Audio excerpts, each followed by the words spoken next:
Well, it froze really good yesterday, overnight, so I was able to get a bunch of logs dragged out. It's just a lot easier to do when the ground is froze.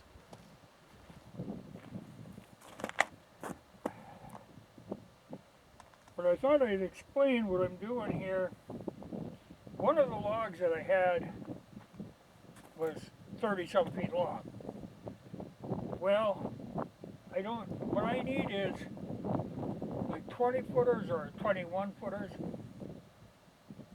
So this real long one, I cut the butt end off it because it's really, it's like 20-some inches, and I'm trying to stay for the wall logs. I'm trying to keep them a little smaller than that. That's a little big. Those are wall logs over there, and like I say, I'm trying to keep them down. That's a little much. So by cutting this end off, I've still got like 22 feet on that log that I can use for a wall log, because I need, like the 16 footers. I'm building 15 by 20, but I always like to leave a little extra because of the way I'm making the corners. I'm trying to keep, it's always better to have them a little long. Like even here now, this butt end, what I decided to do with it was to cut boards, because I need some 8-foot boards. But I don't just cut an 8-foot log then. I think this one's closer to 10.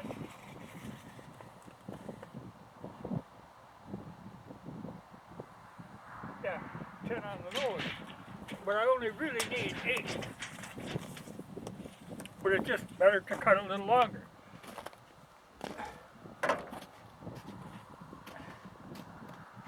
So now when I'm cutting them wall logs, I'll do it very similar to this. I'm using that Haddon lumber maker. Tack the board on, cut down. But if I'm cutting wall logs, then I'll simply turn it around without moving the board and cut back. And that gives me the thickness that I need. This one I put the guide board over to the side a little bit, so I'm getting a flat level. And then what I'll do,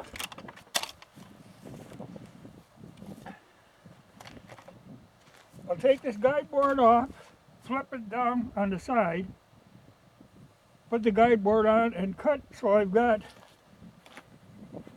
I'll cut here and I'll cut here. I'm going to make about 11 inch. I need 10, but I'm making 11. Then I'll start cutting boards when it's over on the side. But for that I'll use the Alaskan. But to get a flat surface, that Haddon works great. Okay, this is the Haddon lumber maker. But I see even Granberg that makes Alaskan now, they make a knockoff of the Haddon. I think 120 or something. But it's so much easier doing this than, you see people farting around with ladders and rails, and your first cut is the most important cut. The Haddon just makes it so much easier. But also the Haddon for making the wall logs, it works perfect. And it's kind of nice cutting because this is green oak. It just cuts much easier than it does when it's hard. But now I gotta, like I say, I'll pull this rail off, roll that log a quarter turn, then make 2 more cuts. But for them I can switch, like I run a 24-inch chain bar when I'm cutting the first cut, because that it takes a lot to get through. But then I can switch to my 20-inch when I start cutting boards. But I got a lot of this to do. I'll be at this for a while. But it's a nice day today. It's a little soft. I can't drag any more up, or I wouldn't want to. So I found a spot that the snow had melted off of that I could work, so I'm going to work here. Normally I like to do this, like I say, closer in the yard, but I got too much snow in the yard.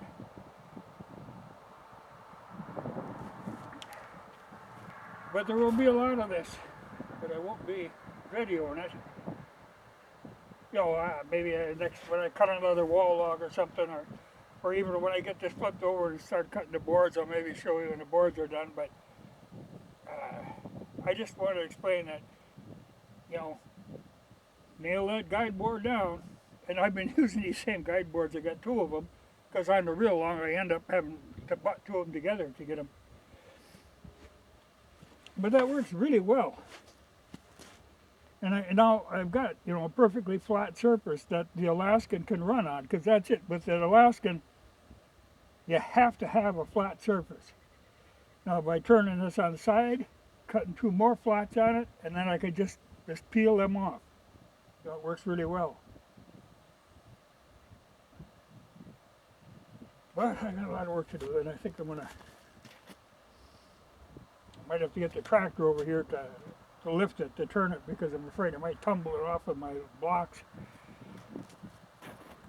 Yeah, well, that's where it's nicer if I usually have, these are a couple of scrap pieces of basswood. Usually I have them a little longer so that I have room to make a roll.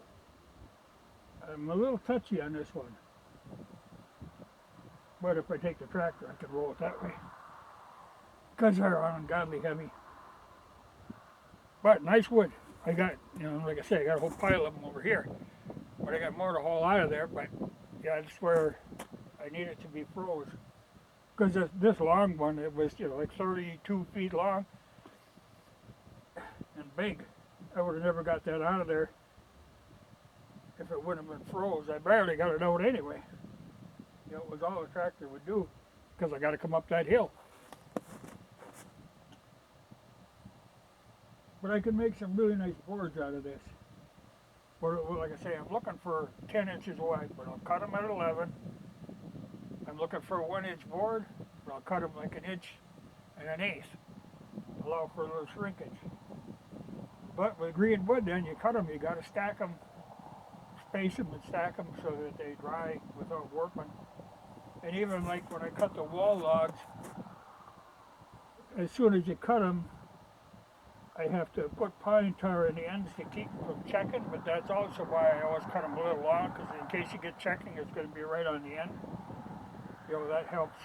Gives me a little room to work with there. A lot of work.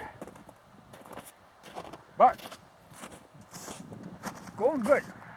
And I'll get some really good boards out of that.